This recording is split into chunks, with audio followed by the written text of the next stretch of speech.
In this lesson, I want us to look at mathematics. Right, a common test written in September. And I want us to have a discussion on this. It was written in 1.5 hours, 75 marks. We take a look at the questions. These questions were done yesterday on financial mathematics, but your network was not good. And I want us to recap on this before we move on to the other questions. Edward bought a car for 150,000 Rand. The value of the car will depreciate at 8.4% per year. Calculate the book value of the car in 10 years' time if depreciation is calculated using the straight line method. Right, so you remember we had a look at this yesterday, and we took note of the fact that the straight line method has two formulae. The first one is P1 minus IN. This determines depreciation. Right, this determines depreciation. Simultaneously, we have appreciation as well, or growth in value, which is actually shown by the formula with a plus, and you saw that yesterday. Okay, this question was done, but I'll have to test and see if you're able to recall what was done yesterday than me just dishing out the answers. Choose the correct formula, which applies to the straight line method to solve the question. Okay. I'm giving you 2 minutes to determine the answer to 1.1. When Edward is said to have bought a car for 150,000, the value of the car will depreciate at 8.4% per year. Calculate the book value of the car in 10 years' time if depreciation is calculated using the straight line method. Can you do this now? I want to see what answer you're going to get before we discuss it together. And then you'll communicate your answer.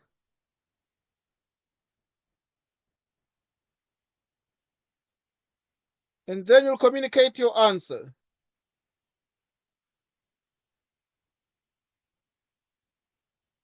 Right, you'll communicate your answer. Sir, Yes, please. 24,000. Well done, 24,000. Because you recall that we then said the Edward bought a car for 150,000. That is the principal. And it will depreciate at this rate, which we call the interest rate, I. Right. And so with that in mind, I'm excited that you're able to remember that we're going to use 1 minus IA. The principal is 150,000. The interest rate is 8.4%. You divide it by 100, you get 0.084. You multiply it by the number of the years, which is 10. And obviously, you're able to get actually exactly 24,000. Exactly 24,000. I want us to then look at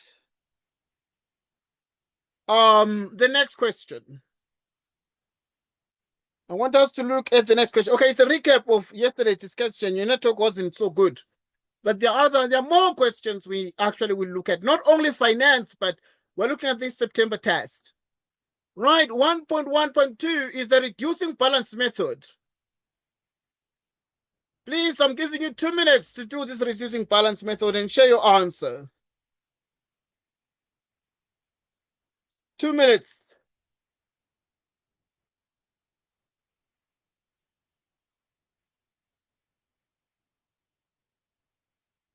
Two minutes.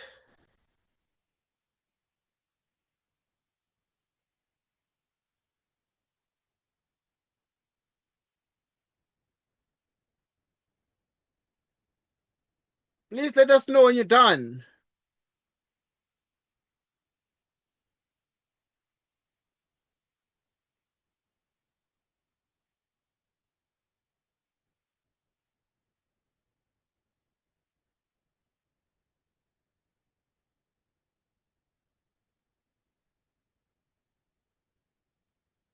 Sir, Yes, please.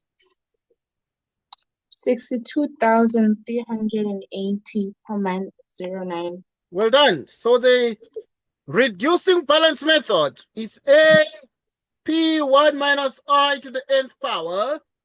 The principal P at which Edward bought the car was actually exactly 150,000. 1 minus I, which is the interest rate, 8.4%, you divide it by 100, and you get 0.084, raise it to the number of the years, which is 10. And if you use your calculator, you got actually exactly 62,380 and 09 cents. That is the reducing balance method. Next question. The next question is about no Zippo. No Zippo invested 10,000 Rand for 3 years at an interest rate of X% per annum compounded monthly. The total amount of interest paid over the 3-year period was exactly 3,282 Rand and 71 cents. What was the total amount in the account at the end of the 3-year period? You have 1 minute.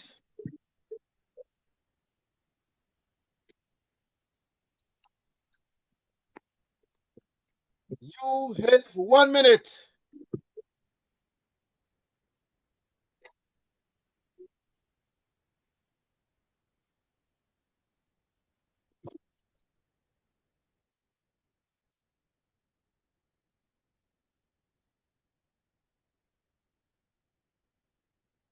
You have 1 minute.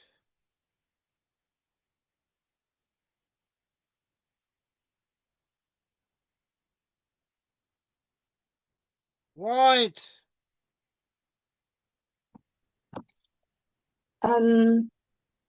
Sir, Yes, please. 13,282.71.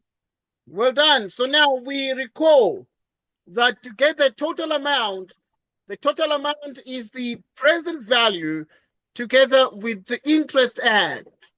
So the total is the present value plus the interest, 10,000.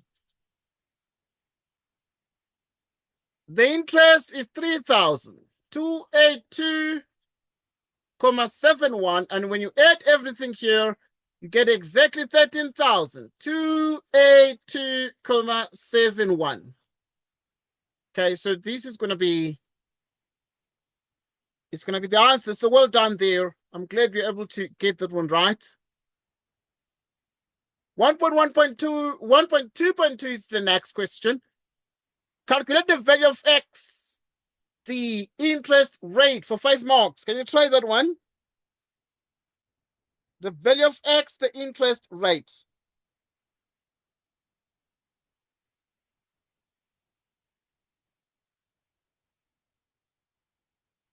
The value of X, the interest rate.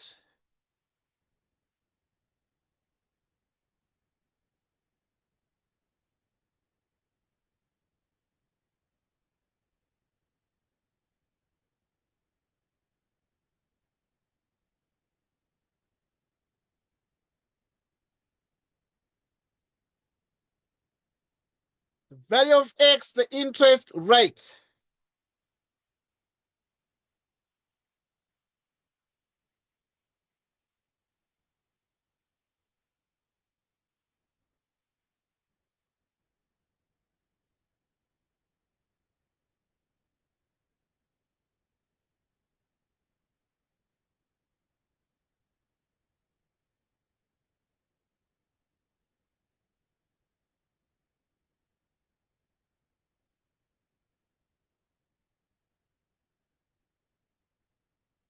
The value of X, the interest rate.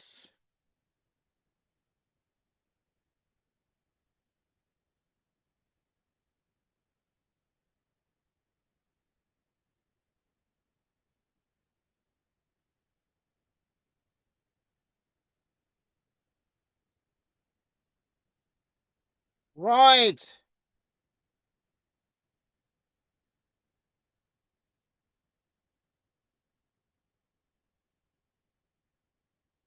Let us know how far.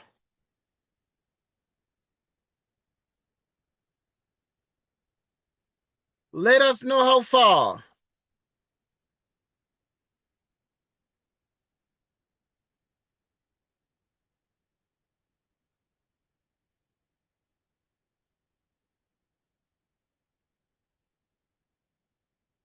Right. Let us know how far.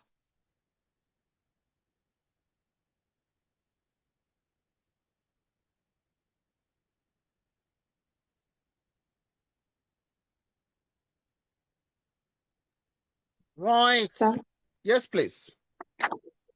9.5%. Okay, that's fine. I'm glad that you're able to get that one right. So it is actually exactly 9.5. 9.50%. But remember that to do this one, we use compound interest. 1 plus I, the nth power. 13,282.71. The present value is 10,000. The interest rate, because everything is compounded what? Monthly divided by 12. 12 multiplied by the number of the years, 3. Right, which is 13,282.71, which is exactly 10,000. 1 plus I of 12 raised to 36.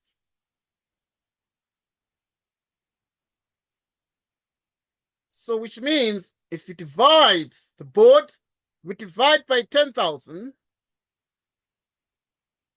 If we divide by 10,000, you'd have 13,282.71 divided by 10,000,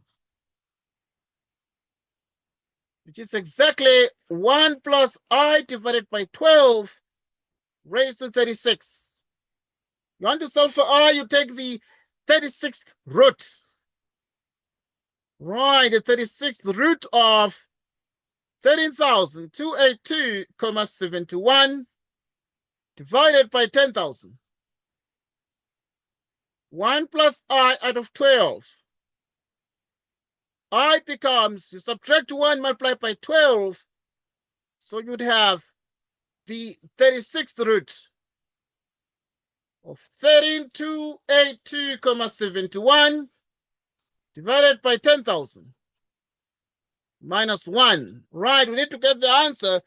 For the sake of calculator practice, we'll determine it together. Right, to make sure we have a chance to look at how the calculator is operated.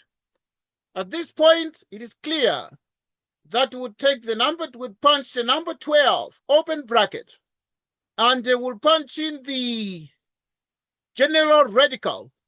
Right, so you'd need a 12, open bracket, then a general radical, which is exactly this one here. Punching in a 36, and you have 13,282.71. You divide by 10,000. And you subtract 1. Close bracket. We get exactly this value here. This value is ordinarily multiplied by 100, giving us exactly 9.50%. 9.50%.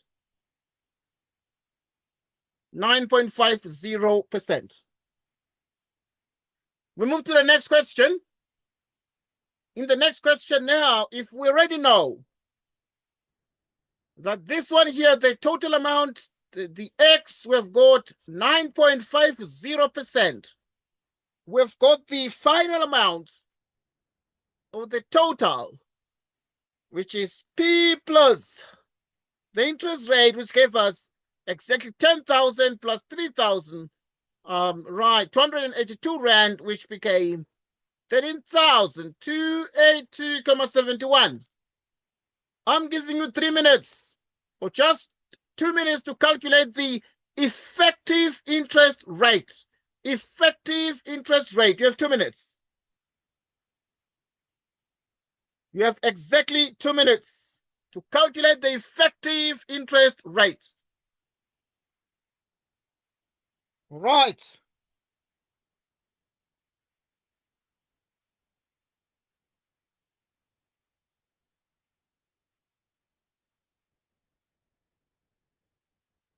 We continue.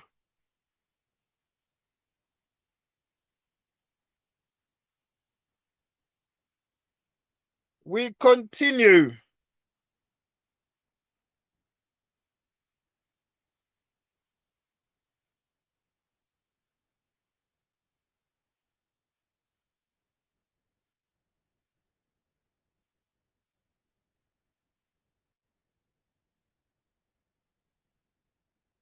We continue.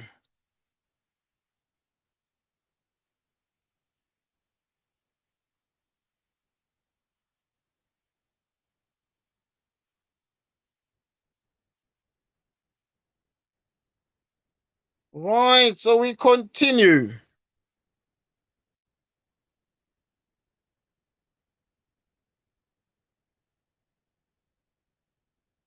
Please let us know when you're done by indicating the answer you got.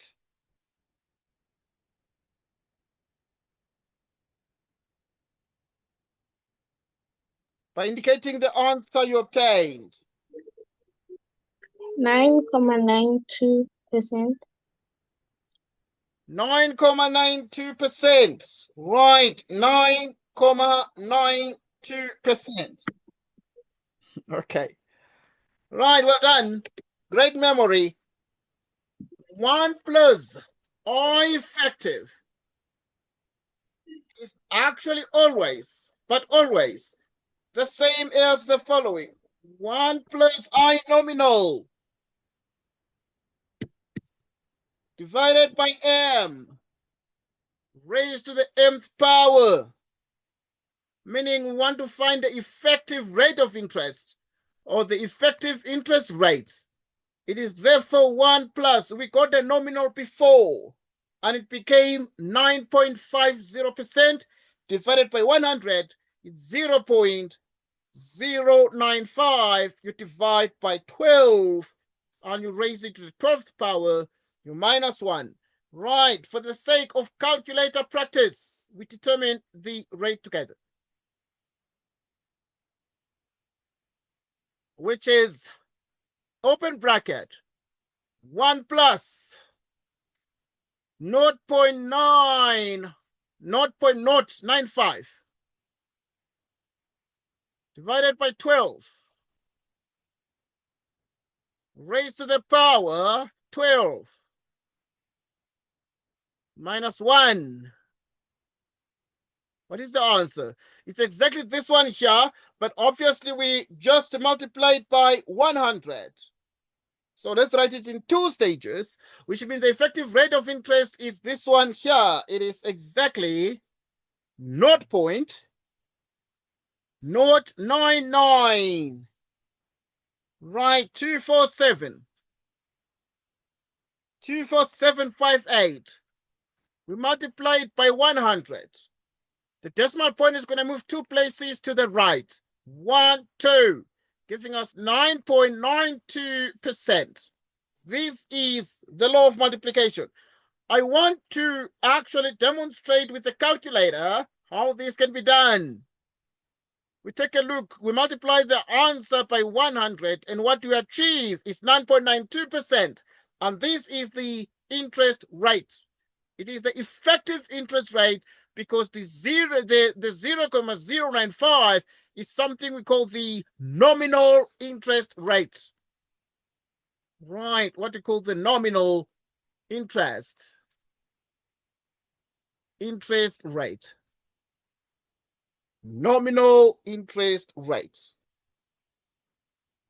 Okay, now we continue with our search for answers. We continue with our search for answers.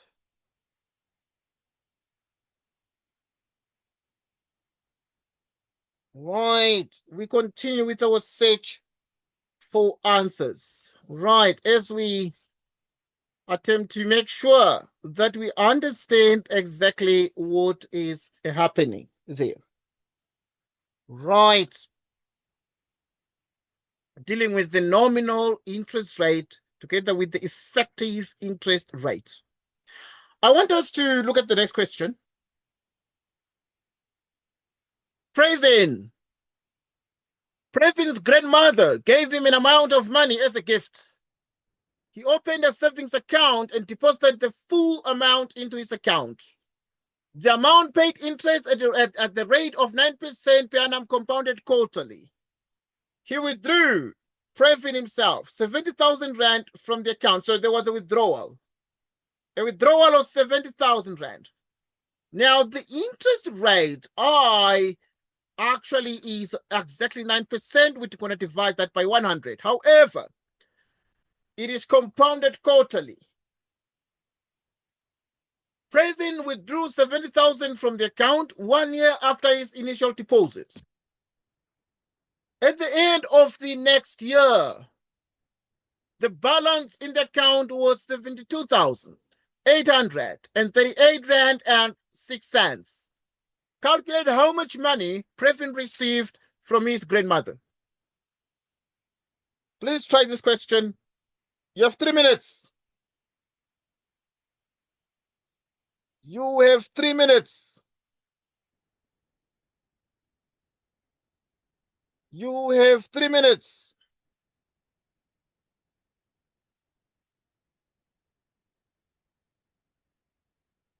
When you're done, please let us know.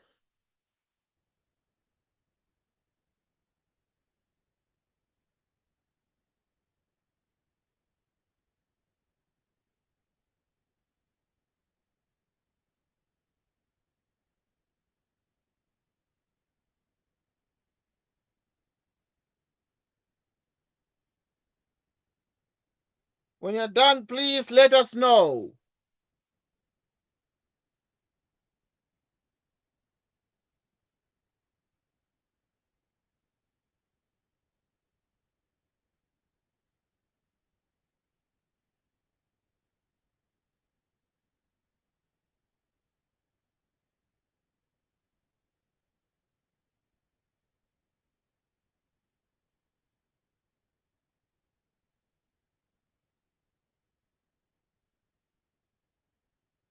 Right.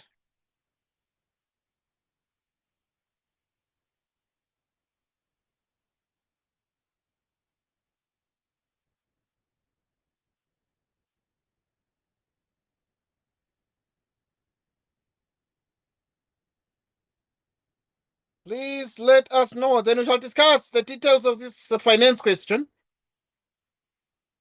before we move on.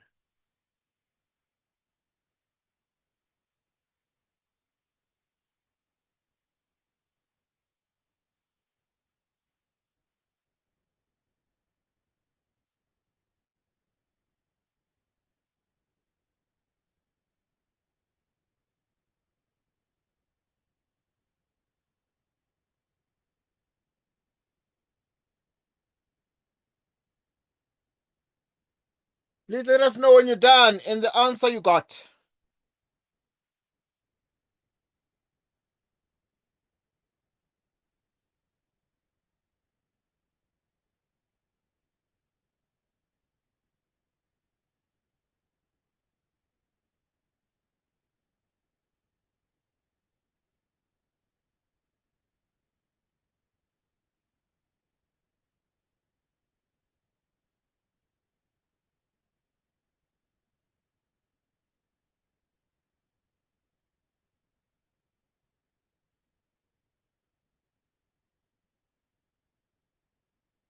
Please let us know when you're done.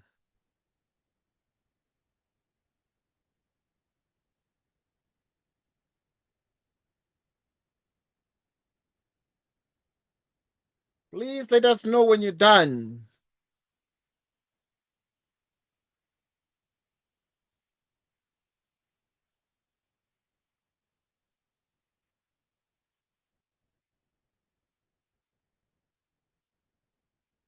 Right, please let us know when you're done.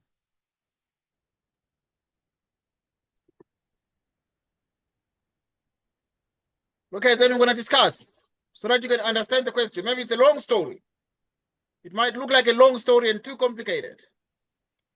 Please let us know if you're afraid of the question or you think the question is too confusing. Please let us know so that we can know what you're thinking about it.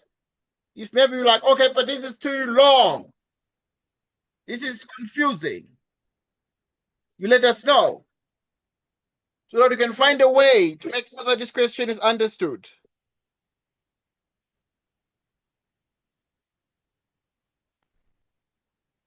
Please let us know.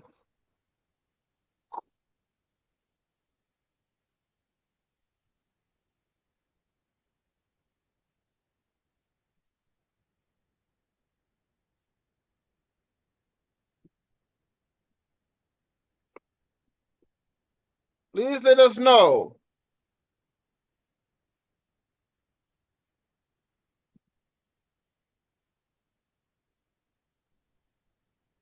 Yeah, it's a bit confusing.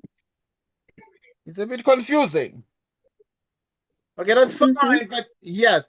But note that we shall be using what? Compound interest to do this question because it's a compound interest calculation. And the terms are quarterly terms. And so it is therefore very important to ensure that we have a clear understanding of this particular question and can be able to make the kind of sense that is required here. Right. Okay. Let's just take a look at this question together. As we try and internalize it, then there are more questions that you're going to get today in the 2 hours that we shall spend together.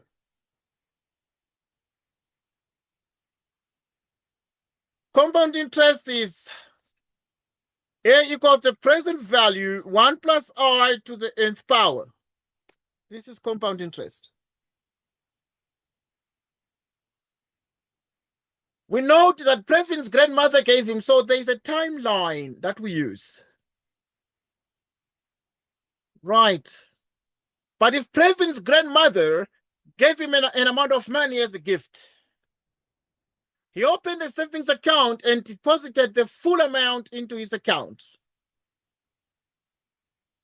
The account paid interest at the rate of 9% per annum compounded quarterly. Compounded quarterly. He withdrew 70,000 rand from the account 1 year after his initial deposit. Okay, now, this is the story. So there's something called time 0 in the beginning, time 1, time 2, time 3, time 4. Every year,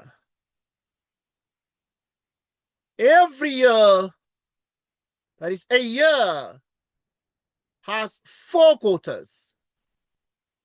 Right, so every year has 4 quarters. You can divide every year into 4 equal segments, into 4 groups of 3 months each. Into 4 groups of 3 months each. So that now, what we then have here is that what is happening is Previn's grandmother gave him an amount of money as a gift. If the money is given, it's a present value. It's like a loan. They give you this amount of money. They give you P, present value. They give you all the money now. It is a present value. And what he does, he opens a savings account and deposits the full amount into a savings account. So Previn takes all this money, but He does not even remove 1 cent from the money, but like full amount. And the account paid interest at the rate of 9% per annum compounded quarterly. So this became 9%. And obviously, we're going to divide it by 4. He withdrew 70,000 rand from the account 1 year after his initial deposit. So 1 year, right, 1 year after his initial deposit, it means that he's going to count first quarter, second quarter, third quarter. You see, the first quarter is up to January, February, March. The next quarter is April, May, June, end of June. And so now you therefore have the quarter 1 of 3 months, quarter 2 of the next 3 months, 6 months, quarter 3, another 3 months, 9 months, quarter 4, another 3 months, giving us 12 months. This is it. So you are told that he withdrew 70,000 from the account 1 year after. So now we understand that here at time 0, there's going to be the first quarter. And suddenly it ends because you have when the money was given, then there's January, February, March. March is ending here. March is ending here, and that marks the end of the first quarter. The end of the second quarter. Right. So now the second quarter starts and it ends here. The end of the third quarter, the end of the fourth quarter, the end of the year. The end of the year, the fourth quarter. In other words, he then does what? He decides to, so he withdrew 70,000 from the account 1 year after his initial deposit. So in other words, this guy is going to subtract 70,000 from this. At the end of the next year, the balance in the account was what? This is it. At the end of the next year. So there was a year. Then there is T5. Then there is term 6. There is 7. Then there is T8. So now you need 4 quarters. So you're going to do this one like this. Then you count 1, 2, 3, 4. And this gives the end of year 2. End of year 2. All right. End of year 2.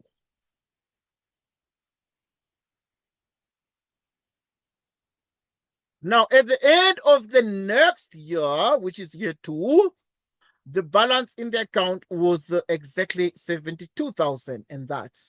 Okay. So now to do this question, what we then do, we take the amount of money because they just put the money there, boom, in the savings account. And the money was just sitting there. But the money, because the savings account, the money was growing in value. So which means that present value, and then it grew.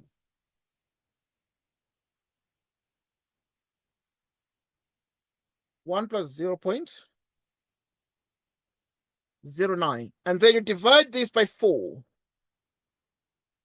This amount of money is going to stay there, but it's going to stay there for a year.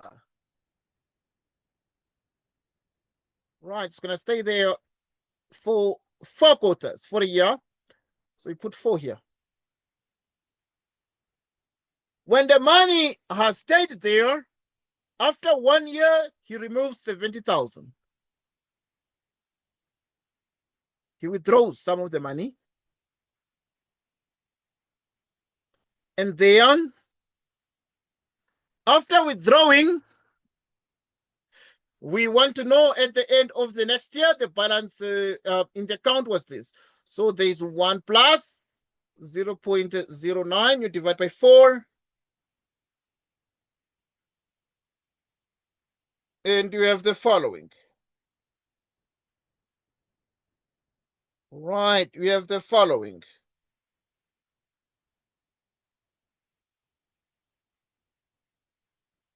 You have exactly the following.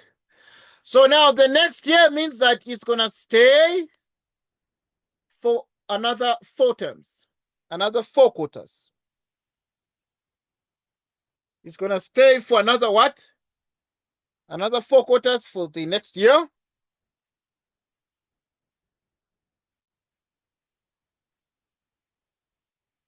So now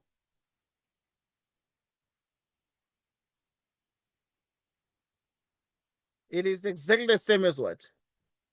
72,838 rand and 6 cents. Right. So this is the amount of money there that's going to be there. So if we want to calculate the amount of money, we take the investment, we grow it for 1 year, we minus the withdrawal amount. The withdrawal amount, we minus it. And after we minus it, we leave it for another year. And therefore, we put an extra factor of compound interest. And then now we want to solve everything. So what we're going to do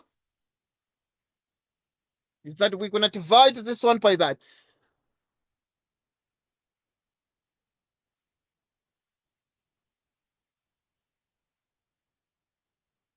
$72,838.06 divided by 1 plus 0.09 and then plus 70,000.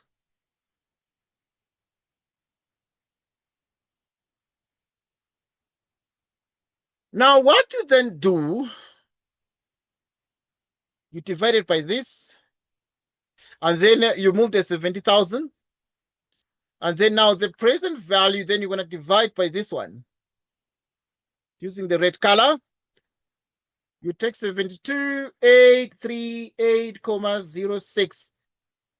You divide it by 1 plus 0.09 divided by 4 to the end, to the 470,000. You divide everything by 1 plus 0.09 divided by 4 raised to that, and this is equal to. Let's just use a calculator. Let us use a calculator.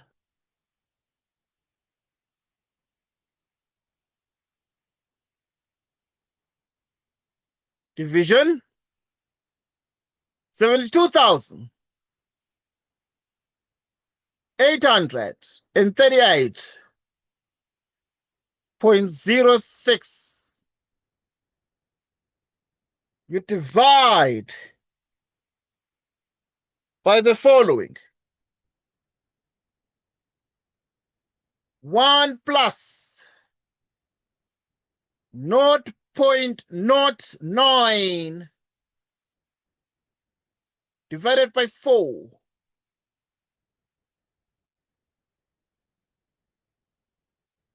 raised to the 4th power plus 70,000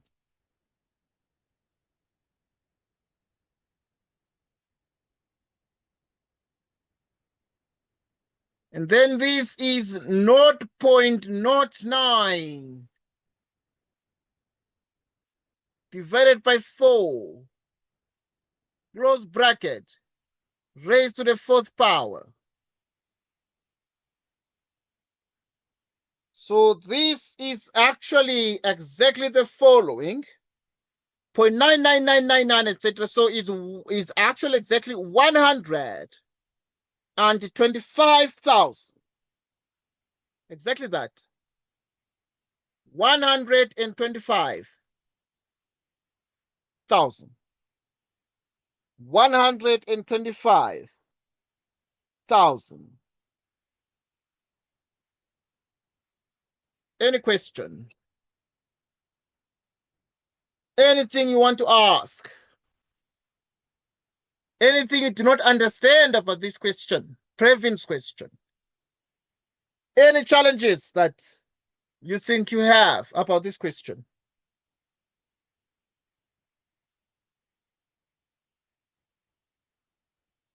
Right. No questions, sir. Okay, we move on to the next one. Right, next we're looking at probability. Probability. The daily maximum temperature in degrees Celsius or degrees centigrade and wind speed in kilometers per hour for a city were recorded for a period of 1 year, 365 days. The data was summarized in the table below. Number of days the wind speed, number of days the wind speed was at least or greater equal to 15 kilometers every hour, 15 kilometers per hour. But the number of days the wind speed was less than 15 kilometers per hour. Number of days the maximum temperature was less than 25 degrees Celsius. Number of days the maximum temperature was at least 25 degrees Celsius. 139, 105, 87, 34. Use the information in this table to answer the questions below. Calculate the probability that the maximum temperature was at least 25 degrees Celsius on a monthly randomly selected date. Right, randomly selected date. Randomly selected date. So what are you supposed to do? Here you need to use, or rather calculate, because you need to use the information in this table to answer the questions that follow. Calculate the probability that the maximum temperature was greater or equal to 25 degrees Celsius on a randomly selected day. You have 2 minutes. You have exactly 2 minutes to do this question.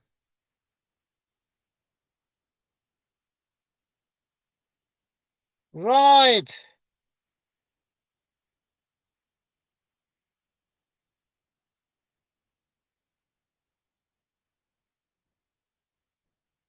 Right.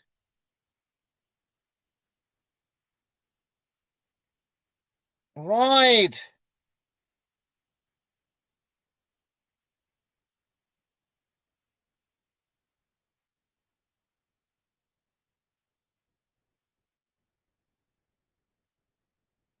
Right. So now, yes, please.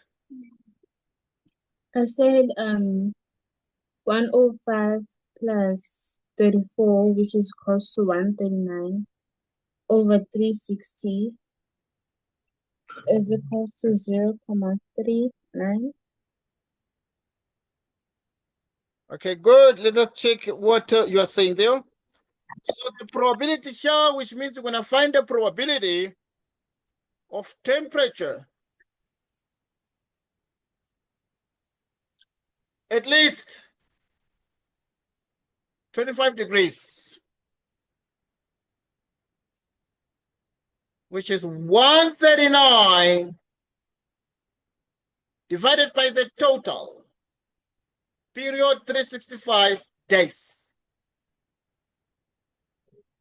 And if you use a calculator, you'd get the following. You'd get exactly the following. Just use a calculator to check our calculation and see what we need to get here.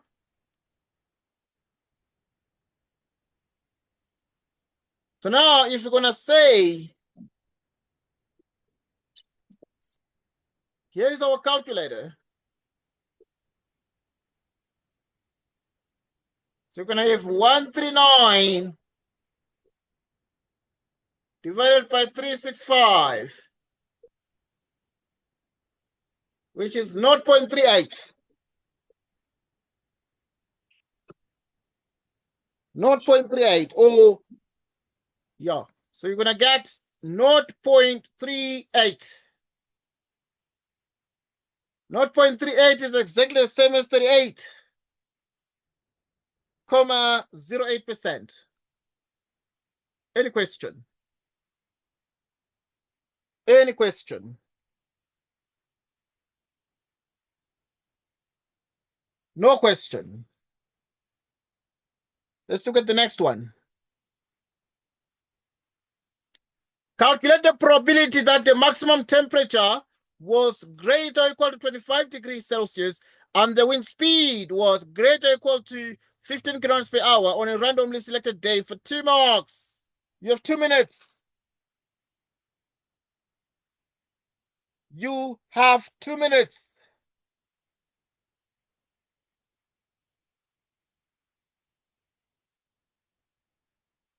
You have 2 minutes.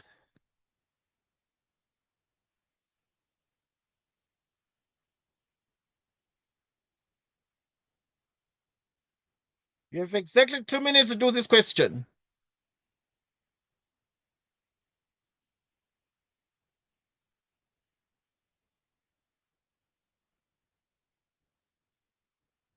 You have exactly 2 minutes to do this question.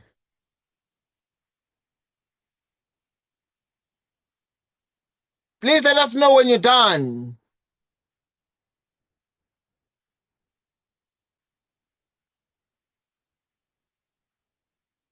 Please let us know when you're done.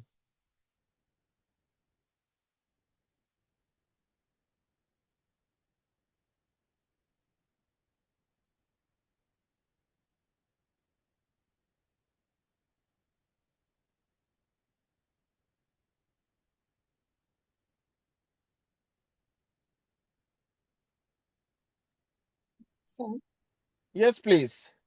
so, Yes, please. um, I said 105 over 360, which is 0.29, which gives me 29.17%. Well done. So now at this point, you're aware that the probability of the temperature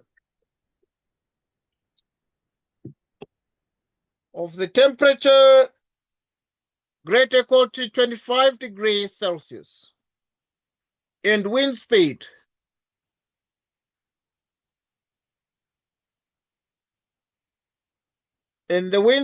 greater or equal to 15 kilometers per hour.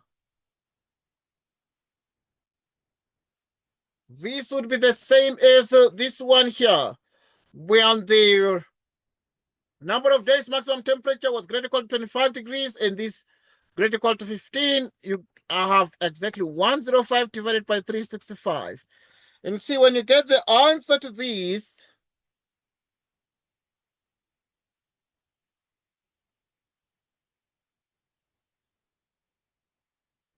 you'd have 105.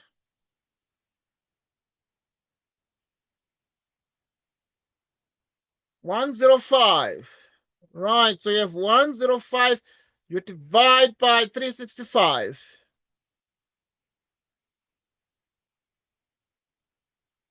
And it is 0.29, 0.29 or 28.77.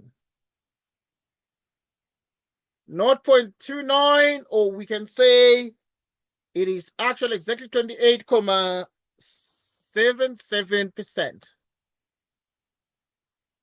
Okay, we move on to the next question. Move on to the next question. Are the daily maximum temperature and wind speed independent events? Motivate your answer by calculations. You have 3 minutes. You have 3 minutes for the 4 marks.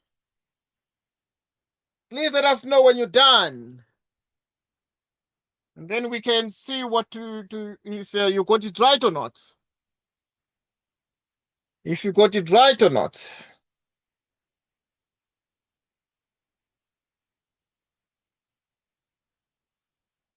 Right.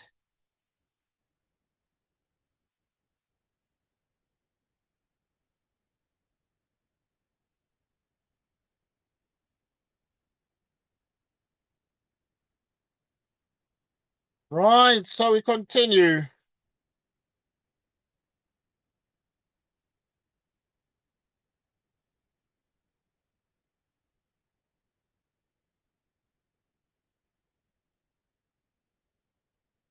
Let us know when you're done with this question. Then we'll discuss exactly what needs to happen here.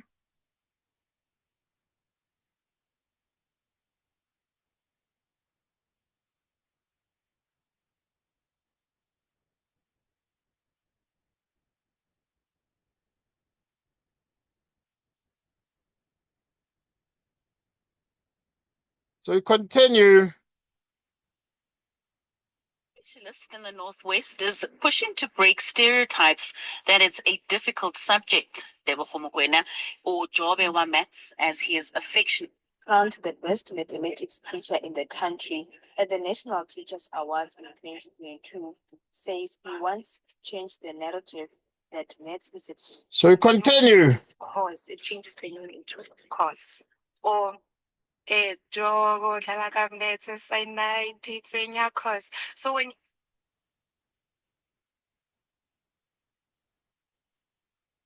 So we continue.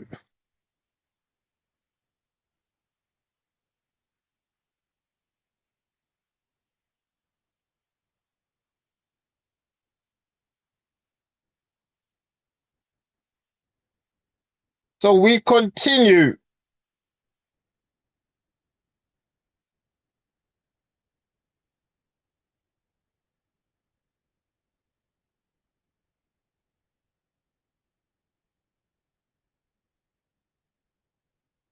We continue.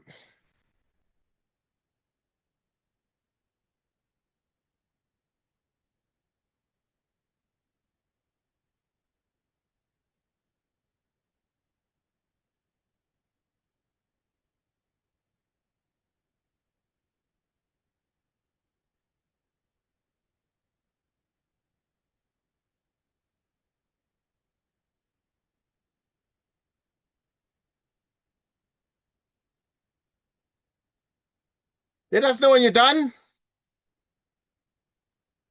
So may you please help? Yeah. Okay, that's fine. Okay, too easy. Let's discuss together. Obviously, each time you must be given a chance to try the questions because it's the way to learn. 2.3, you must first determine the probability of wind speed.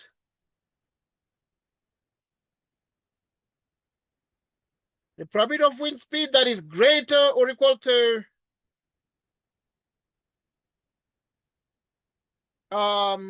15 kilometers per hour.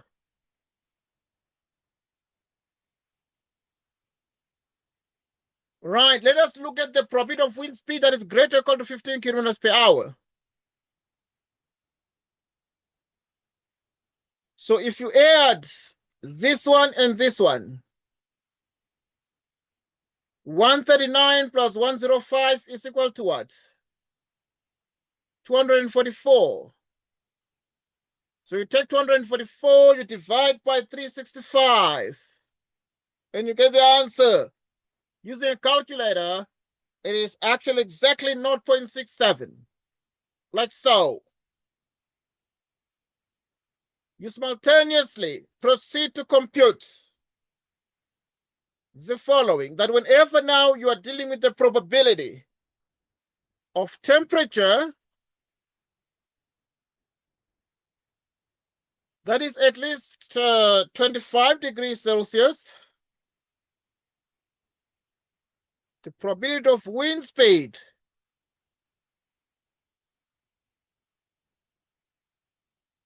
at least 15 kilometers per hour,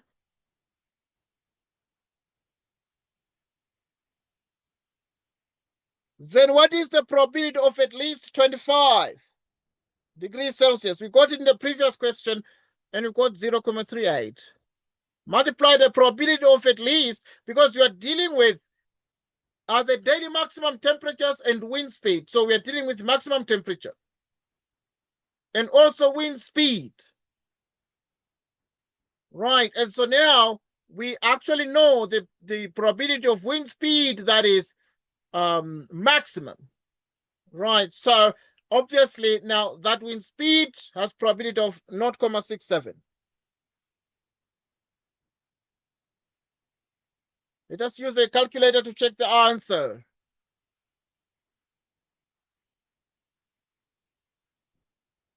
You'll then be in a position to do the following.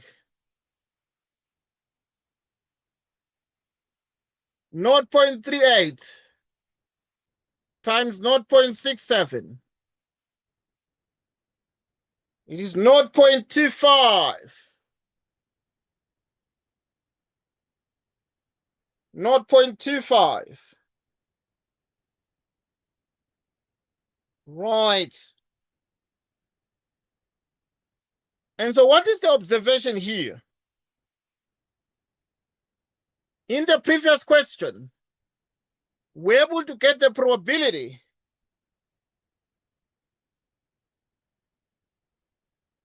of temperature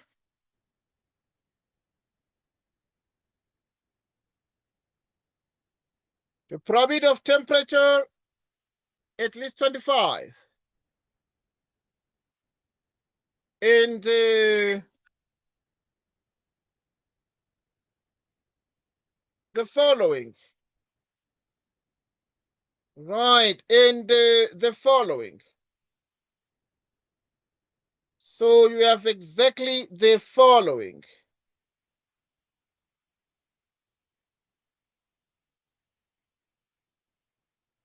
Right.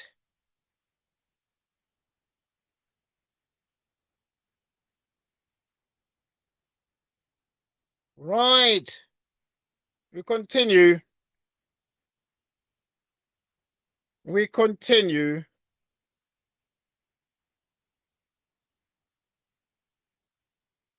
We continue.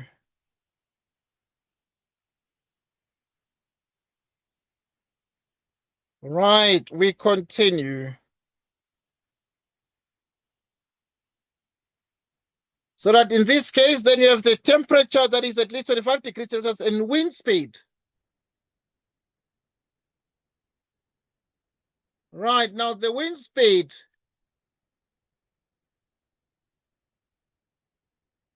Right.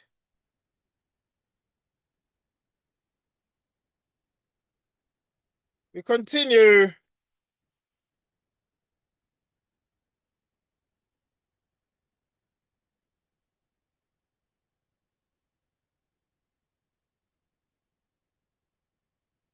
So then you're going to have what? Temperature at least 25 degrees Celsius and wind speed at least 15 kilometers per hour. Right, so we analyze this. So you see, if you take these temperatures at least 25 degrees Celsius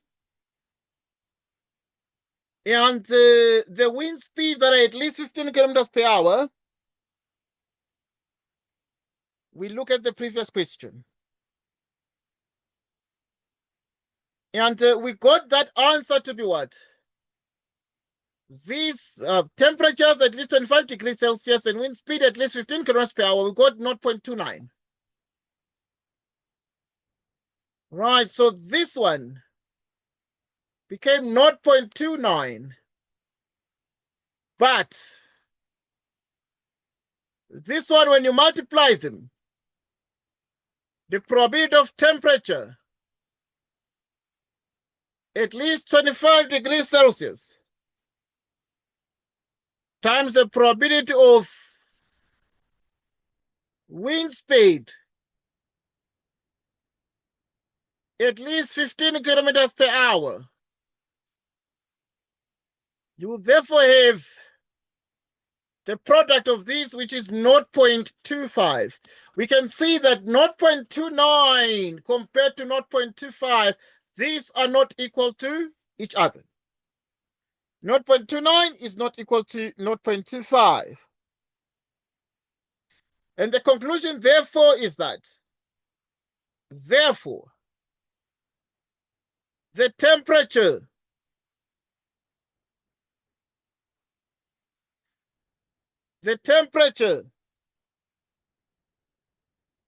on a specific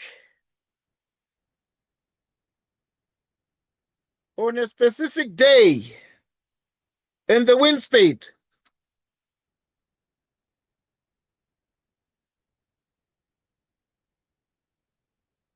on the same day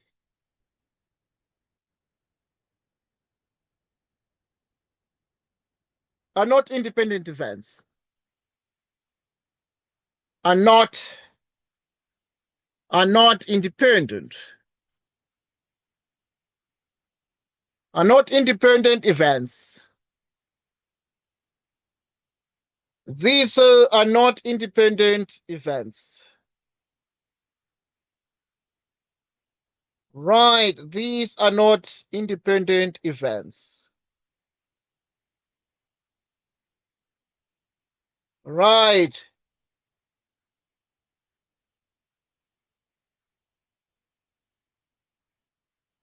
Right.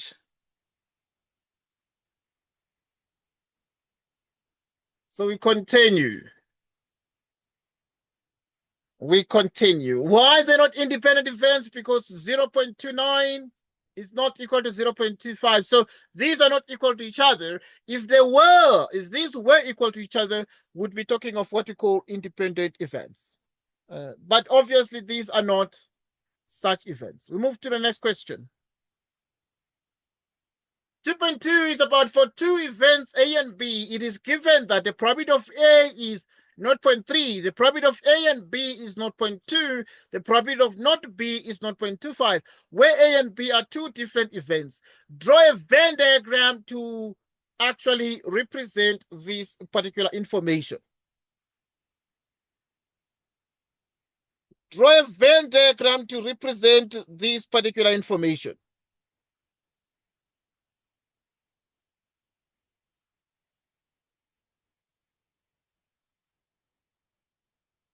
So what we're then having here is the following. Here is the Venn diagram.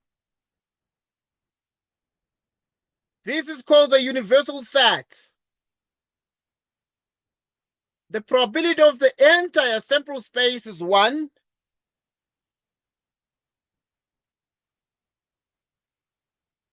The probability of the event A, because events A and B, event A, event B, they intersect because the probability of A and B is 0.2.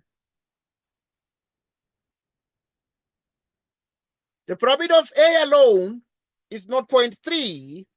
So if the probability of A is 0.3, there's 0.2 here, so this is 0.1, so that 0.1 plus 0.2 is 0.3.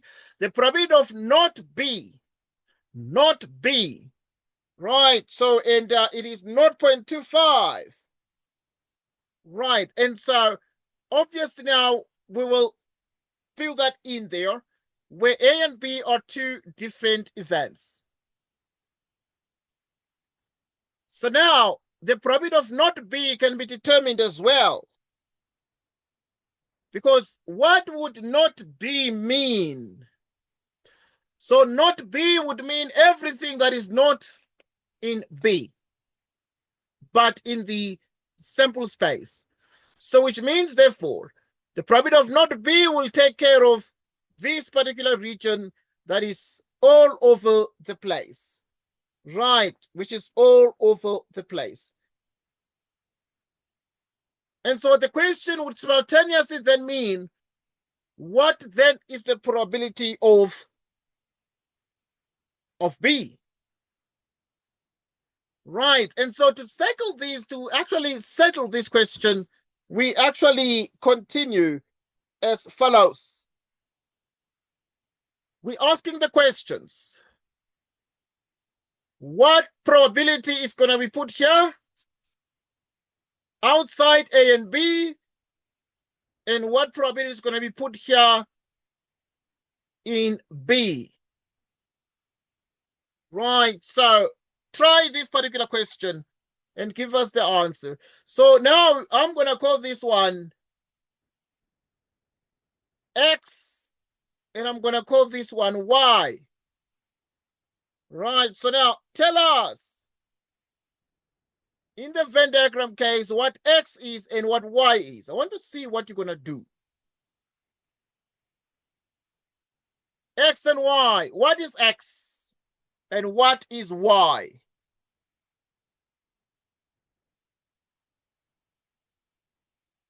What is x and what is y?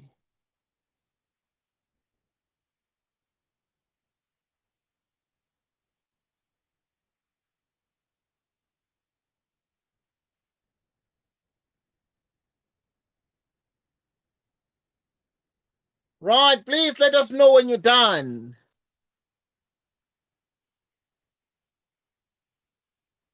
Let us know when you are done.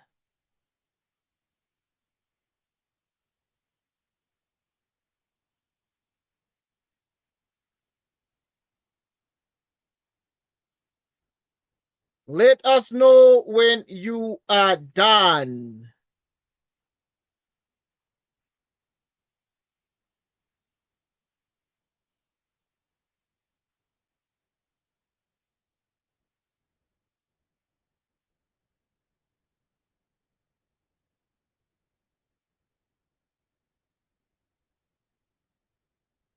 Let us know when you are done.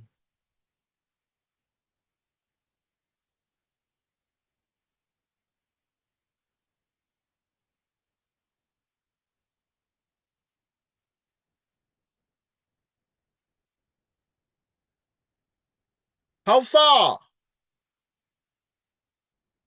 What is x and what is y?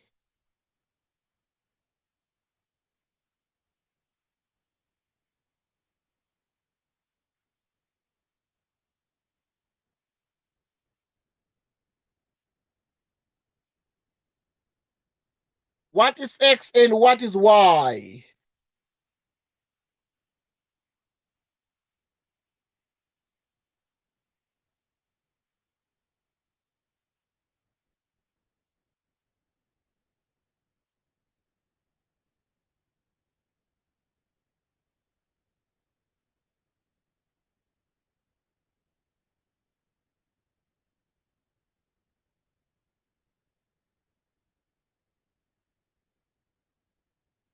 Right.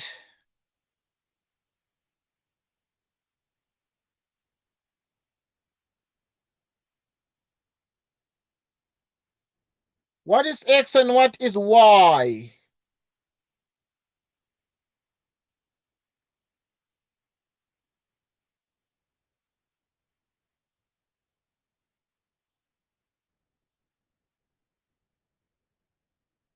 Right. What is x and what is y?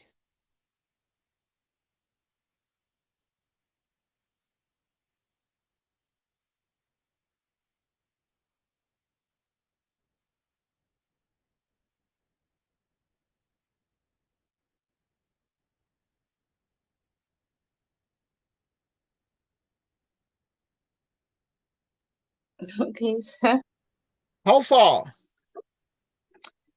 I don't know what I was doing, but I got the answers. I don't know if they're right. Okay, what is x? X is 0.1, Okay, y? 0.6. Okay, that's fine because we are practicing here. The minute in the exam they tell you the probability of not B would mean this. If this is A and this is what? B. So this would mean A and B. A, B. Then when you talk about not B, would mean this.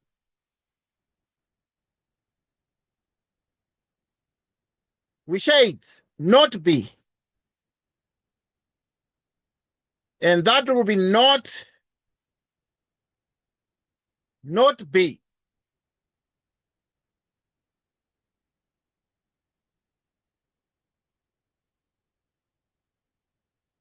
not B.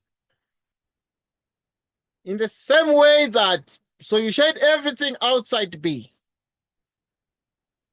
So you can have this one and that one for A and for B. Not A.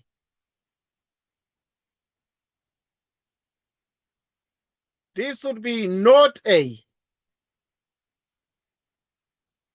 So we shade like this, but this will be not A.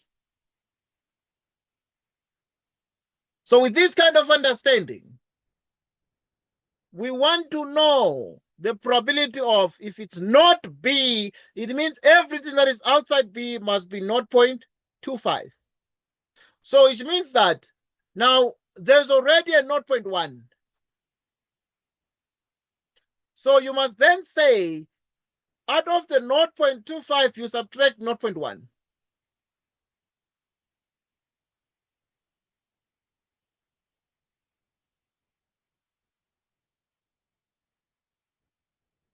Which is 0.25 minus 0.1,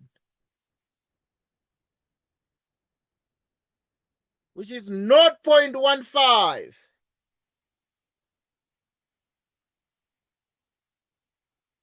Not 0.15, which means that X is 0.15. So that the probability of not B, everything outside B is going to be 0.1, 0.15. You add them together, you get 0.25. Now, what is then the probability of B? What is the probability of B? What is Y in the diagram? So what is Y in the diagram?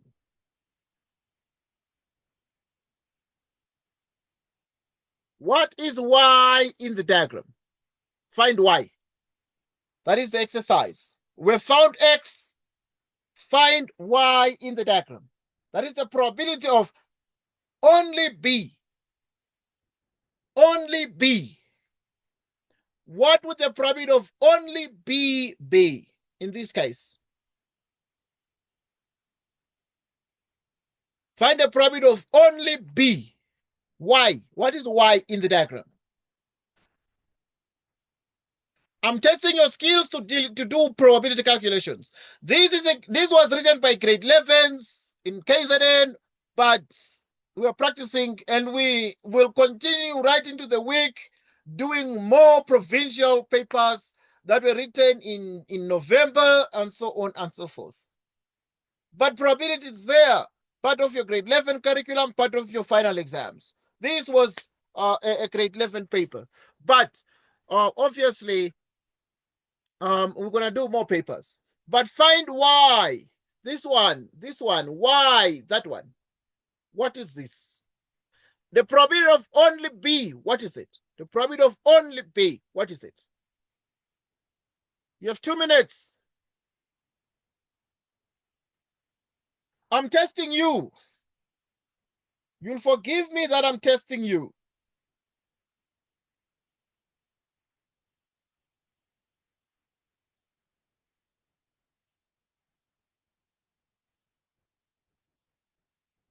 Right.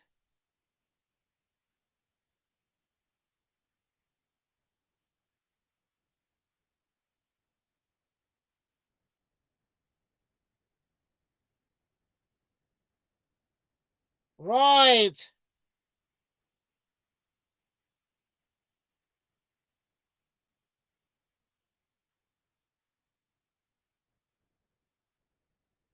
I'm testing you.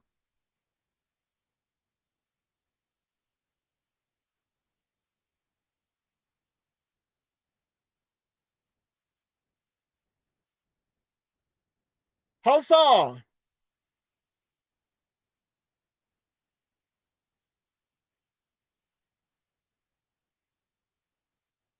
How far?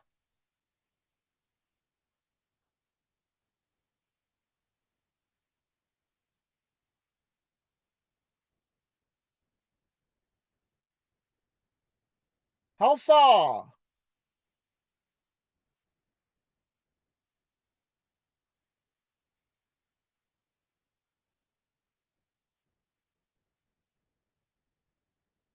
So Yes, please.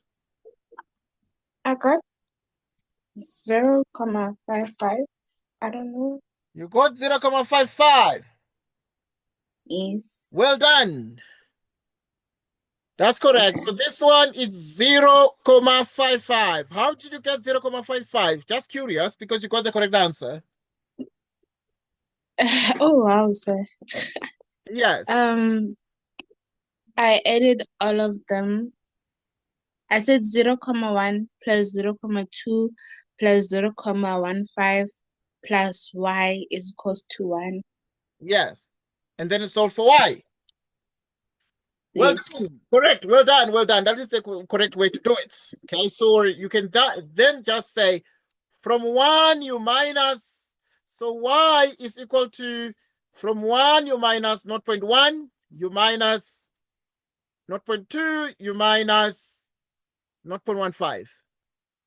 And then you'll see that y is 0.55, right? Because 1 is the probability of the whole sample space. All right, now let us move to the next question, right? Because it's very important to test you to see if you're sleeping or not, right? So we look at the next Venn diagram. We have the probability of the overall sample space is 1. Event A, event B. Event A and then event what? B.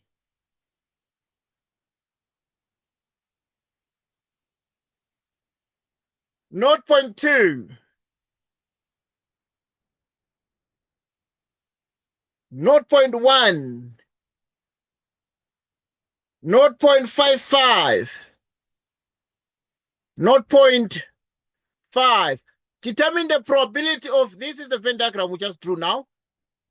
Determine the probability of A or B. What is the probability of A or B? 2 marks. You have 2 minutes. Then we shall discuss together.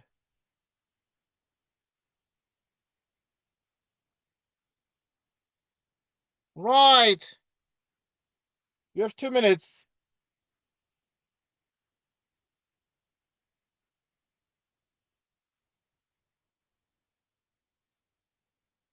You have 2 minutes.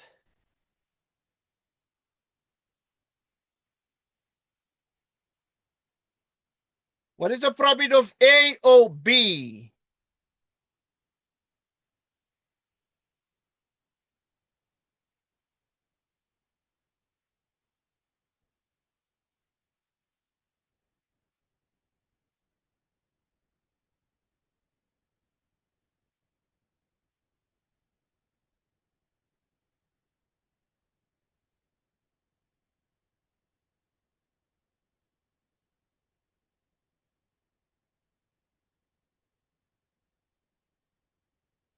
You have 2 minutes.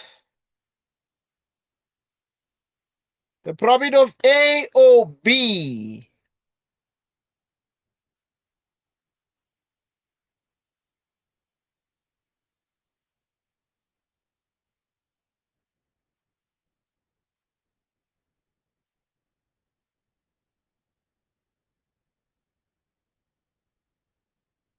The probability of A or B.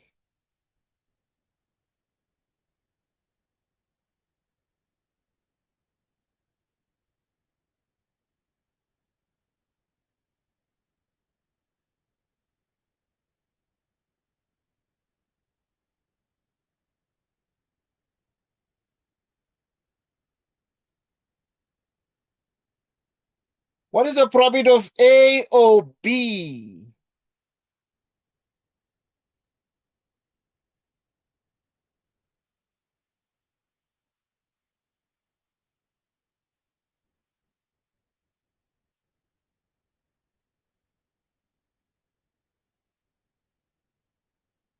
Please let us know when you're done.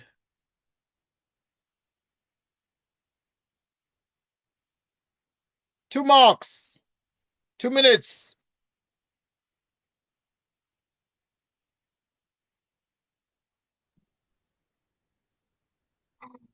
So Yes, please.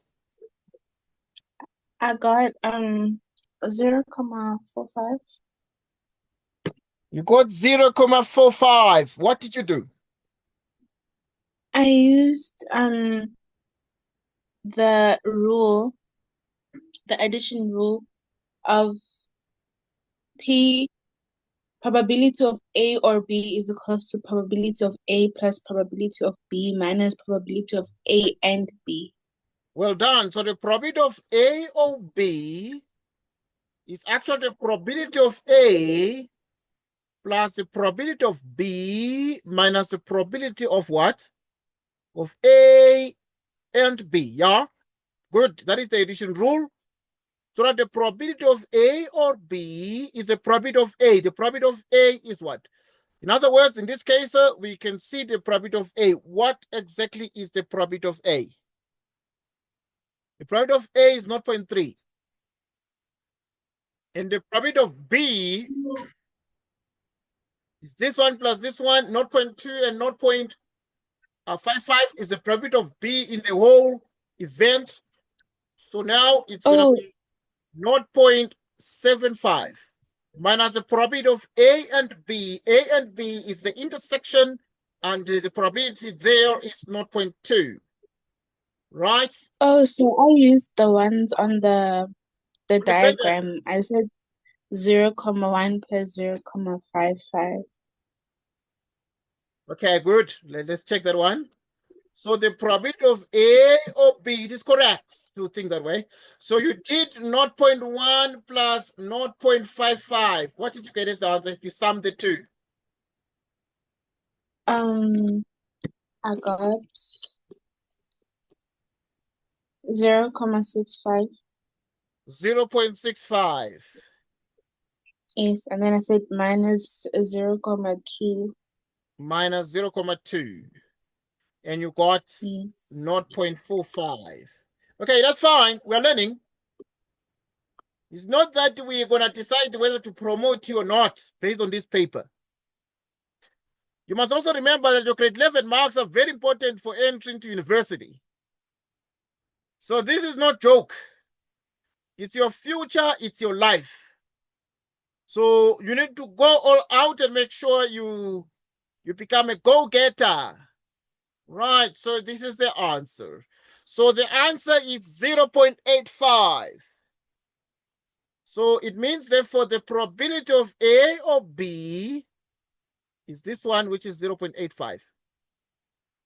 Okay, you did a small mistake in your calculation. What mistake did you do? The probability of A or B, we can use the numbers on the Venn diagram, yeah? Because if you look at these carefully, you can be in a position to think as follows. To then say the probability of A or B would be, so the probability of A or B is going to be, you can take the numbers, the probability of only A is 0.1. So this one is only A. And this one is what? Only B. And this one is what? A and B. So the probability of A or B would be exactly this one. So A or B, if in mathematics you say A or B, it means A, only A, which is 0.1, or B, which is 0.55, or both A and B, the intersection, which is 0.2. So you can just add this, that. Because the probability of A or B is either A or B or both. So now if you add everything, let's use a calculator to just make sure we get the correct answers. Make sure you get the correct answers. So now at this point, then what we're going to do, we're going to take our calculator and say we have 0.1 in blue color plus 0.2 in blue color plus 0.55 in blue color. What is the answer to this? 0.85. 0.85. So in other words, there is another addition rule we can use for this. What is the addition rule that we can use for this, Pechalelo? Right, we think clearly. If you want to find the probability of A or B, it is either A only A, or only B, or both A and B. And now you can just take the 0.1, 0.55, and then with the 0.2 add them up, and this is going to give us the probability of A or B. Or you use the addition rule. Right, you use what you call the addition rule. What is the addition rule? It's that the probability of A or B is the probability of A plus the probability of B minus the probability of the what? Of the intersection. Minus the probability of the what? Of the intersection. Any question on this one? Right.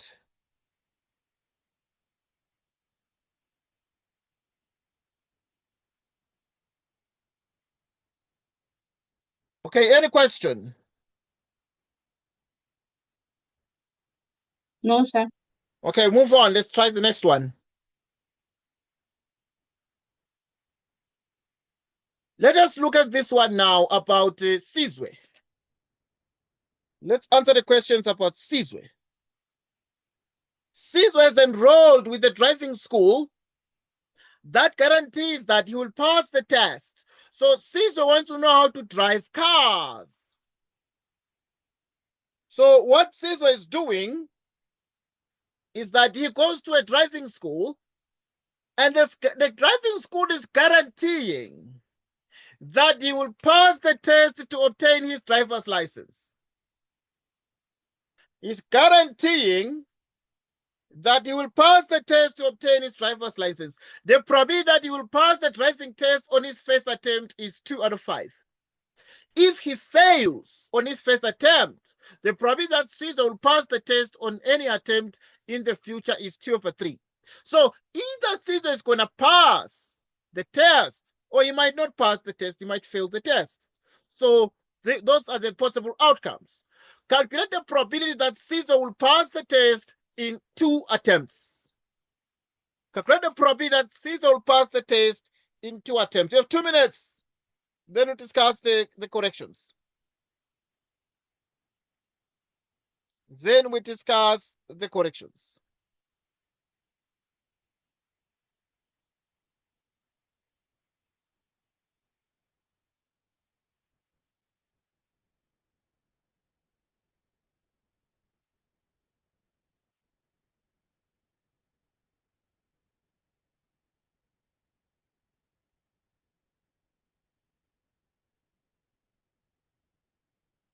Right.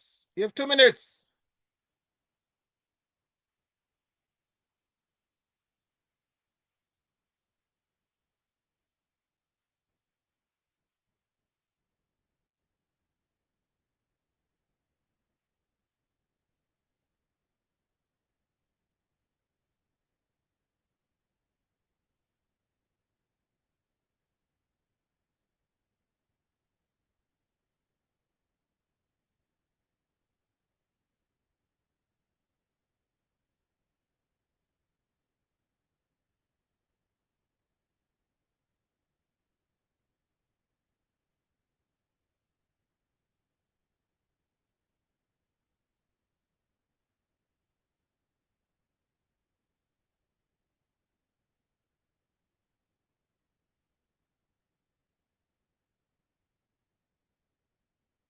So we continue.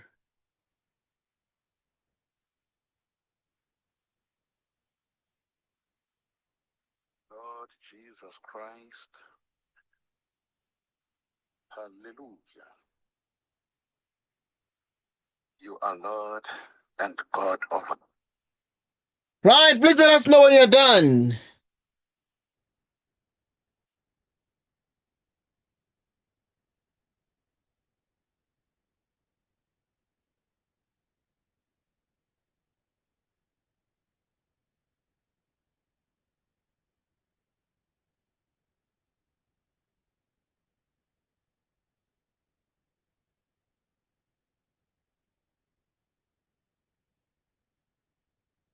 How far, Pehelelo?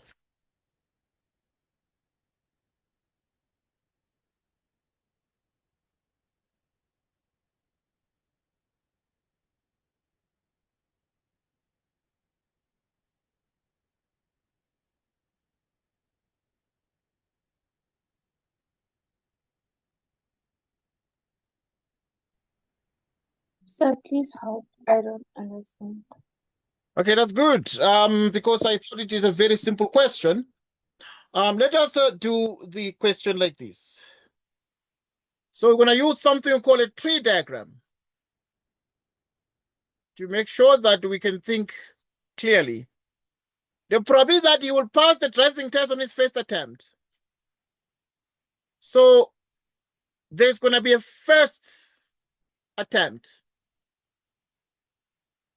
So in other words, Sizwe can just attempt, he's going to write the test for the first time. If he fails, then he's going to write again. On his first attempt, it is either he passes, it is either a pass or a what? Or a fail. But the probability that he will pass the driving test on his first attempt is 2 out of 5. Okay, 2 out of 5 is going to pass. But now, if the probability of failing is 3 out of 5, because if you add this and that, you must get 1. That is the total probability. So if they give you the probability of a pass is 2 out of 5, it means that you must say 1 minus 2 out of 5. And then you get 3 out of 5, which means that now it's 3 out of 5. 3 out of 5 is the probability of a fail. Okay. If he fails on his first attempt, okay, we are here. First attempt is a fail, right? If he fails on his first attempt, the probability that Sizwe will pass the test on any attempt in the future is 2/3. Is 2/3. So now, if he fails, then there's a chance that he can pass, or he can still fail again. Okay, so Sizwe can fail again. So now, this is it. If he fails on his first attempt, the probability that Sizwe will pass the test in the future, a pass is 2/3, which means a fail is 1/3, because when you add these things, you must get 1. Okay. Right. So we continue.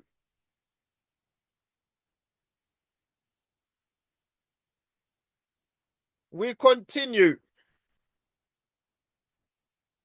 So the probability that Sizwe will pass the test in 2 attempts, that is what we want. What is the probability that Sizwe will pass the test in 2 attempts? Right, so we will analyze that together. And this would therefore mean the following. We'll check this one and say the probability of passing on second attempt. Passing on second attempt. Passing on second attempt. Okay, so now, if it's going to pass on second attempt, then the probability of is that he's gonna fail first. So first is gonna we determine the probability of failing on first attempt.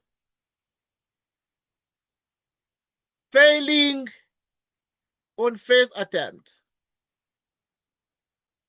times the probability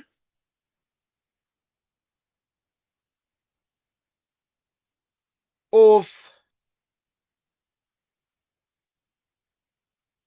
failing, or rather passing second attempt, that is. Passing on second attempt.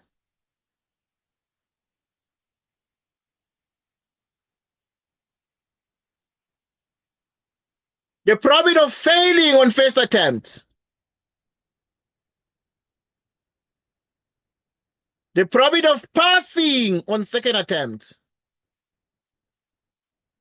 So he's going to pass second attempt. But when he passes the second attempt, he would have failed first. And therefore, the answer is 3 times 2. 6 out of 5 by 3 is 15.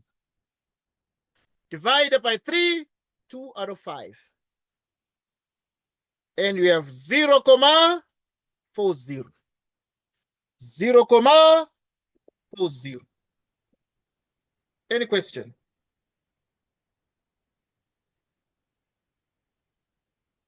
Any question?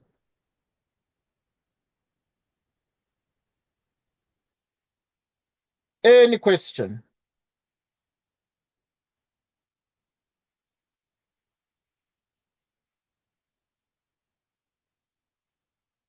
Any question? No question. Okay, good. In the absence of a question, we move on. Now, I want us to focus on this one. Our tree diagram is still there. The probability that you will pass the driving test on his first attempt. So you attempt for the first time and then there is a pass or there is a fail. All right.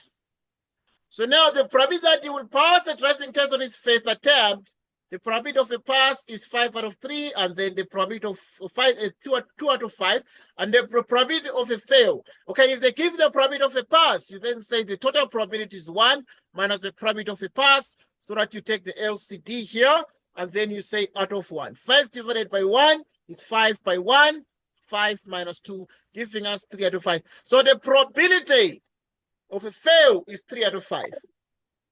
Now, if he fails on his first attempt, we continue with our investigation. He might fail. If he fails on his first attempt, the probability that Caesar will pass the test on any attempt in the future. Right. Obviously, in the future now, it's either still is going to pass or it's going to fail. We can't just say it's going to pass in the future. He might fail.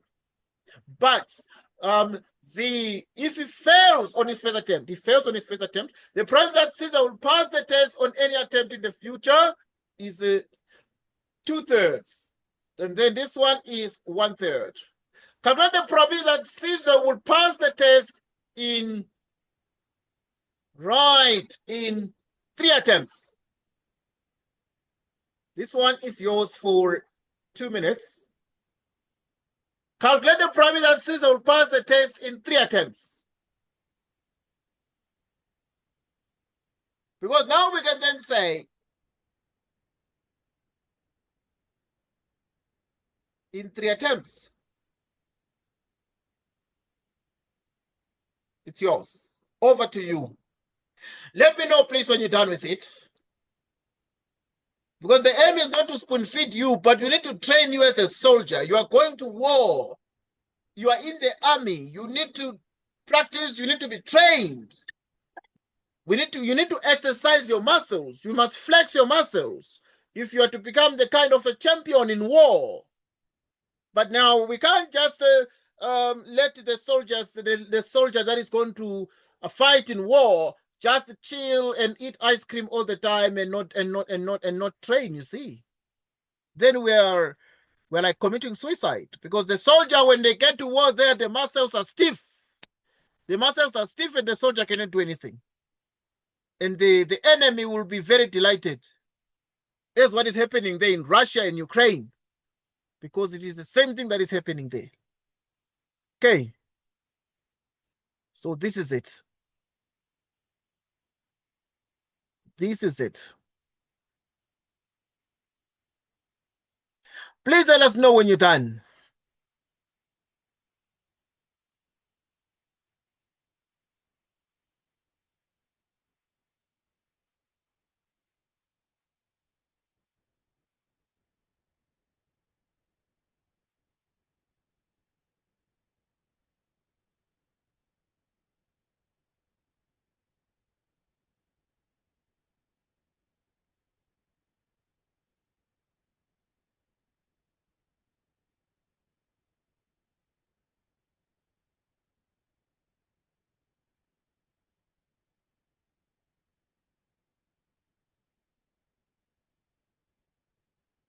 Please let us know when you're done.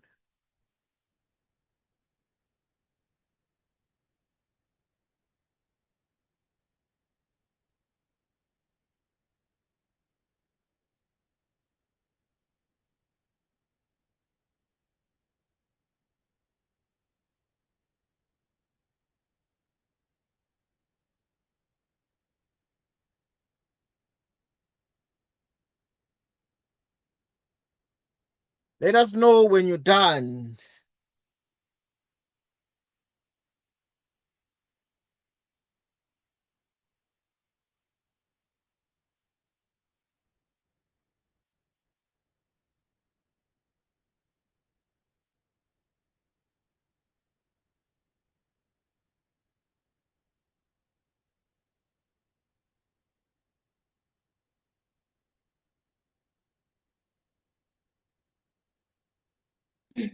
So, How far?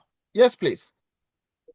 I got 8 over 5. Okay, let us check. You got 8 out of 5.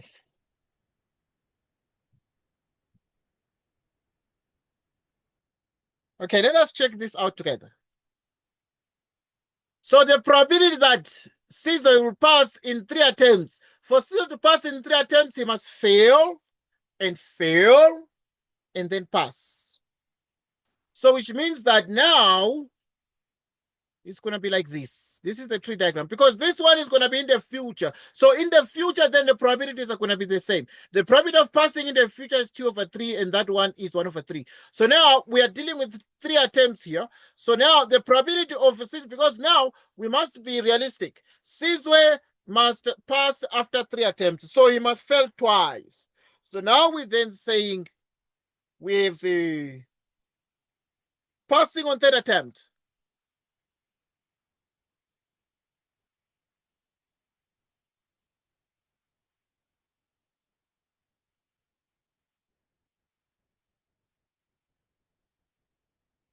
Failing on 1st attempt.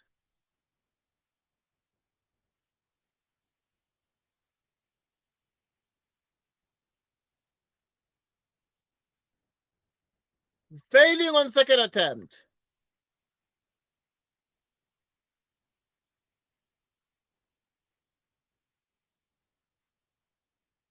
Failing on passing on 3rd attempt. Passing on 3rd attempt.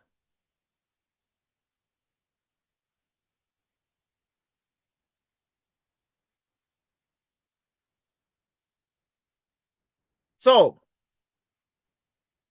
the probability of failing on 1st attempt, because for Caesar to pass in 3 attempts, he must fail. The probability of failing is what? The probability of failing is 3 out of 5. Then 2nd attempt, he fails, 1/3. 3rd attempt, he passes, 2/3. You multiply these things. So if you multiply these things now, because this is 3 out of 5. 3 out of 5. So 3 out of 5 means that this 3 is going to cancel out. And this is 2 divided by 5 by 3, 15. So which means that it's going to be 2 out of 15. But 2 out of 15, if you use a computer, calculator, you can get the decimal of this. Okay, you see, I'm just doing this so that you can compare with your answer. Because you see, every time I'm testing you. I did a mistake. I added instead of multiplication. Oh, I see. Multiply. Okay, that's fine. Because we're learning. It's not the exam yet. It is not the exam yet. It is still practice time. So this one is 0.13. 0. What? 0.13. So that is the answer. Because now 3 attempts, it means that he must fail, and then pass. Part of failing is 3 out of 5. Then he fails is 1/3, and then he passes 2/3, and then he gets his driver's details, and he gets his driver's license. He gets his driver's license. But now we're saying calculate the probability that he will pass the test in 4 or more attempts. in 4 or more attempts.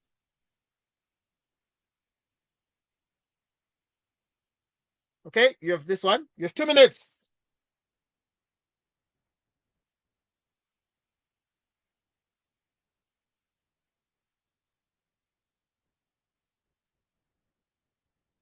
You have 2 minutes.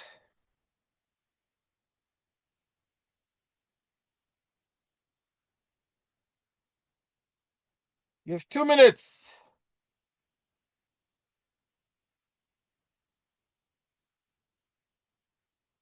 Right, you have 2 minutes.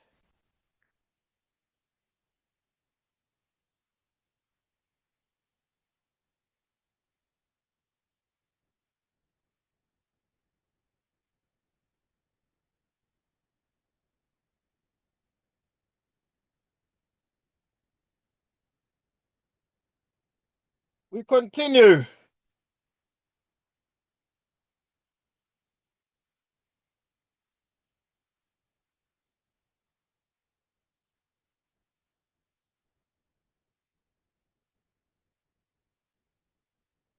We continue.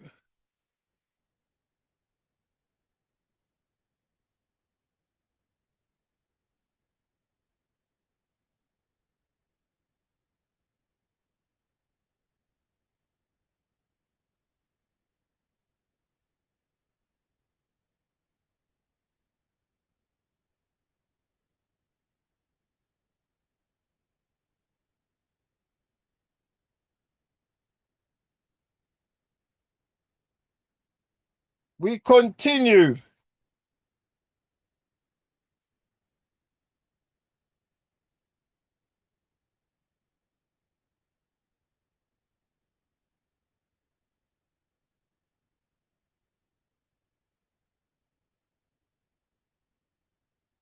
How far?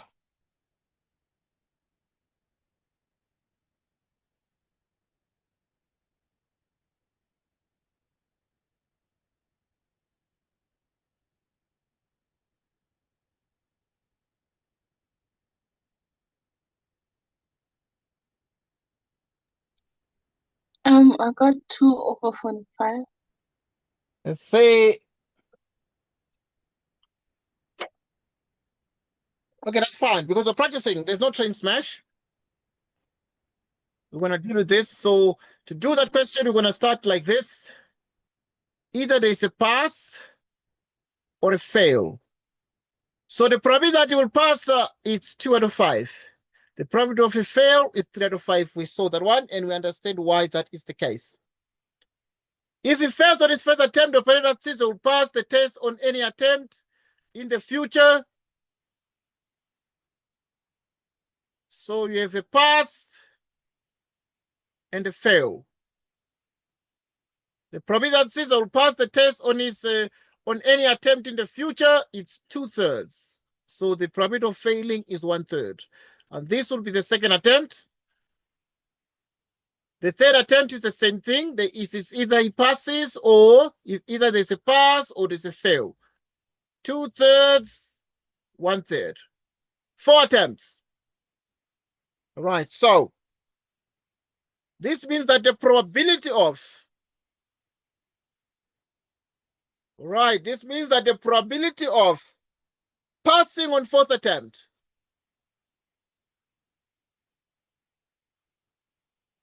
passing on 4th attempt on 4th or more attempt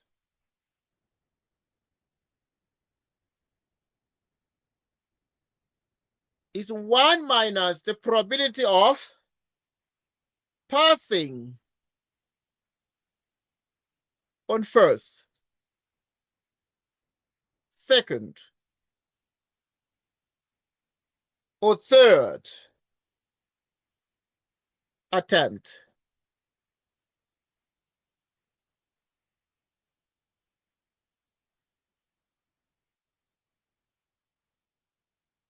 One minus the probability of the first. Right, so the probability of passing on the first is 2 out of 5. The probability of passing on the 2nd, it is still 2 out of 5. And the probability of passing on the 3rd attempt, we've done it. The probability of passing on the 3rd attempt after 3 attempts, it is 2 out of 15. We got 2 out of 15. Okay.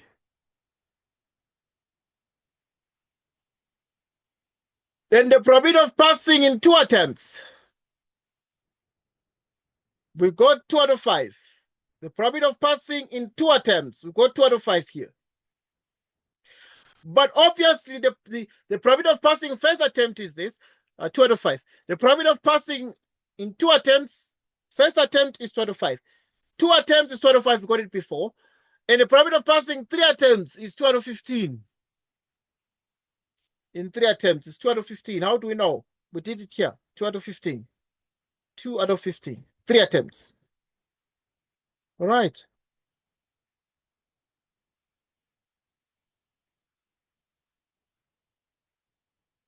So now here we use our calculator, 1 minus.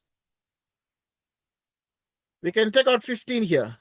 15 divided by 5, it's 6 plus 6 plus 2. 12, 14 out of 15. And then this is 15 minus 14 divided by 15, which is 1 out of 15. So the probability of the passing in 4 attempts is 1 out of 15. But look, if you have the probability of passing in 4 more attempts, it is 1 out of 15. But this 1 out of 15 is simplified as follows. So it is exactly 1 out of 15. Now use a calculator to check everything here. Let us use a calculator. Let us use a calculator. Let us use a calculator. Let us use a computer. So now a calculator is going to give us 1 divided by 15. What is 1 divided by 15 on the calculator? It is 0.06. 0.06. 0.06666 recurring. So you can write 0.07. So you can then say the probability of 4 of passing, right? The probability of passing, right? Right, the probability of passing on 4th,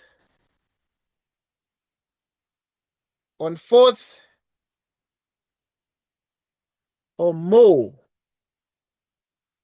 attempt is equal to what?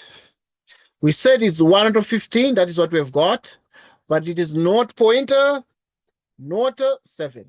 It is 0.07. Any question? Any question about the tree diagram? This one is a tree diagram. Any question? No, sir. The tree diagram. No question. Yes. Okay, during the week, you need to check your program. We need to have a lesson during the week. But now we might have more. But now it is only if you are free at that time. But you must check your schedule, your work schedule, so that you can know when you are free. If you are not free, it's okay.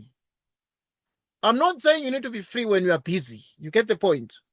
But if you happen to be free during the week, it will be very important for you to alert me that I'm free at this time so that I can schedule time with you so that we can practice these things more. Because the exams are coming and we cannot blunder in the exams. We can't falter in the exams. We can't joke with the exams because these results, you're going to use them at university. Because your dream is to go to university, college. You know what you want. I don't know. But your grade 11 results must be good so that when you apply to university, they can give you a place. Because if your results are bad, they will say, ooh, they will just put your report aside. They'll just put your report aside and say, let us check other reports of other students now. Because, we want, what level do we want? We want level 7. That's what we want. We want level 7 from you. But for us to get level 7 from you, we must sweat. We must be sure now if that level 7 is going to come or not. You see? So we can't joke with this. We can't just play with the future like that. So what are you supposed to do? You need to alert me during the week when you have a free time. At least one lesson in the week. We can do more lessons in the week. Our lessons are every day from 6 a.m. If on Saturday you are free in the morning, you alert me that on Saturday I'm free at 6 o'clock. And then we can have the lesson at 8 o'clock on Saturday. But normally I put the lessons at 4 p.m. because not everybody is free in the morning. I'm giving people a chance to go shopping. It's Saturday, they can play, and then they can attend later on at 8 o'clock, or they can attend at 4 p.m. for those who are free at 4 p.m. Okay. So I'll hear from you then, Pekalelo. Okay. You let me know. Yes, sir. Okay, thanks, Pekalelo, and goodbye. We shall send you this recording. We shall send you this recording. Okay, so that Okay, sir. so that you can watch it during your time, your own spare time. Thanks, Pekalelo, and goodbye. Bye, sir. Goodbye.